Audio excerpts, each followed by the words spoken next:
नारद जी ने कहा कि जब मैंने संतों की सेवा की तो संतों के सत्संग ने मुझको भगवान का भक्त बना दिया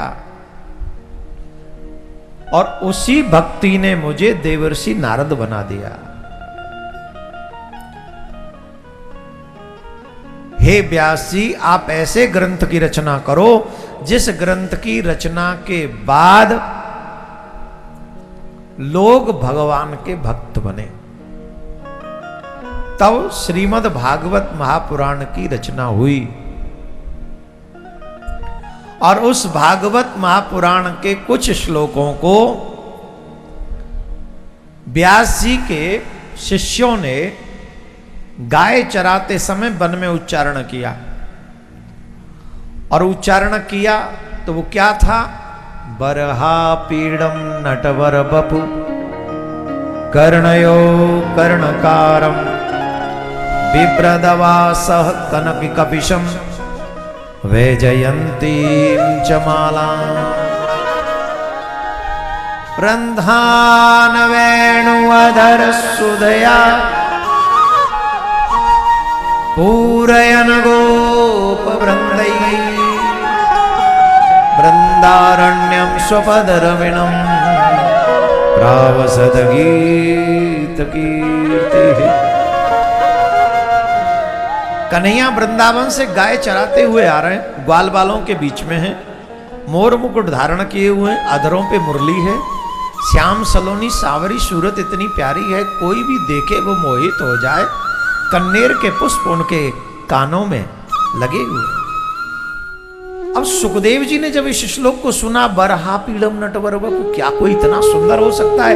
निर्गुण की उपासना में मग्न श्री सुखदेव महाराज, जन्म सिद्ध वैरागी, ऐसा वैरागी त्यागी भूतो न भविष्यति, जन्म लेते ही घर छोड़ दिया।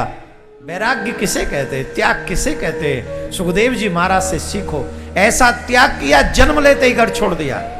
यहां 3 घंटे घर नहीं छूटता, 4:30-5 बजे आते हैं और जैसे ही थोड़ा सा 6:30 पौने 7 होते, अरे चलें क्या, देर लगेगी जाने में। देर तो तब लगेगी कि जब प्राण भी निकल जाएंगे और भगवान को पा नहीं सकेंगे। उससे बड़ी देर कभी हो नहीं सकती तेरी लाइफ में। सबसे बड़ी देर है वो, सबसे बड़ी देर। कहीं वो देर ना हो जाए जिसकी भरपाई तुम ना कर सको, उसे समझो। मेरे प्यारे, गोविंद ने बड़ी कृपा करी कि ये कथा हमको मिल गई। इसने हमें ठाकुर के चरणों में खींच लिया, इसे समझो।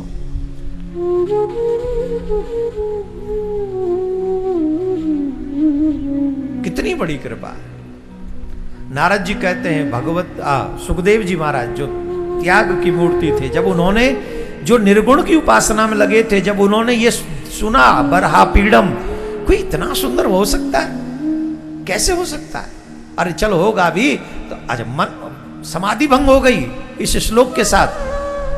जो निर्गुण की उपासना कर रहे थे, सगुण ने खींचा, अपनी तरफ खींचा कृष्ण ने। लेकिन फिर मन में आया कि सुंदर तो चलो कोई भी हो सकता है, पर किसी के सुंदर तन को देखकर उससे प्रेम नहीं करना चाहिए। अगर प्रेम करना है तो सबसे पहले समझो उसका स्वभाव कैसा है। जब तक स्वभाव अच्छा ना हो तब तक क्या लाभ किसी से। तो एक शिष्य ने उसी समय उनका एक और श्लोक सुनाया, बहुत अच्छा। अहो बकीयम स्तन कालकूटम जिघांसया पायदव्याय साध्वी लेभे गतिम धातृ चेतां ततोन्यम कंबा दयालुम शरणं ब्रजेम। मेरे ठाकुर जी का स्वभाव कैसा है? पूतना अपने स्तन से कालकूट विष लगाकर आई थी। भावना क्या थी? कृष्ण को मार देने की। कृष्ण ने कालकूट विष पान किया उसकी गोद में गए और गोद में जाकर कालकूट विष पान करके किया क्या, जो गति मैया यशोदा को देनी थी मेरे ठाकुर जी ने, वो गति पूतना को प्राप्त करा दी। इतना दयालु है मेरा गोविंद। अच्छा हमको एक बात बताओ, तुमने भगवान को कभी जहर पिलाया है? हम जहर पिलाएंगे ऐसा भाव भी कभी मन में आया है? अरे आ भी गया हो तो भी कोई हानि नहीं है। ये तो जहर पिलाने वालों का कल्याण कर देते हैं। हमारे मन में भाव आ गया तो कौन सी बड़ी बात है। तो जो जहर पिलाने वाले का कल्याण करता हो तो क्या हमारा कल्याण नहीं करेगा? हमें वही करना है जो पूतना ने किया था।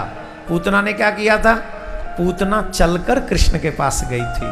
हम भी चलकर कृष्ण के पास चले जाएं। और वो कौन ले जाएगा? बोले जब गुरुजी हमारे कान में मंत्र देते हैं तो आपका संबंध ठाकुर जी से हो गया उसी समय, उसी पल।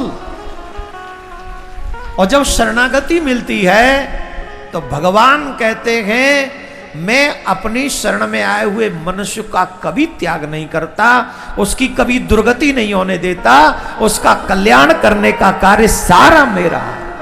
योगक्षेम बाम्यहम, जो मेरी शरण में आ जाता है, जो मेरा हो जाता है, उसका उद्धार कैसे करना है ये मैं सोचता हूं, उसे नहीं सोचना।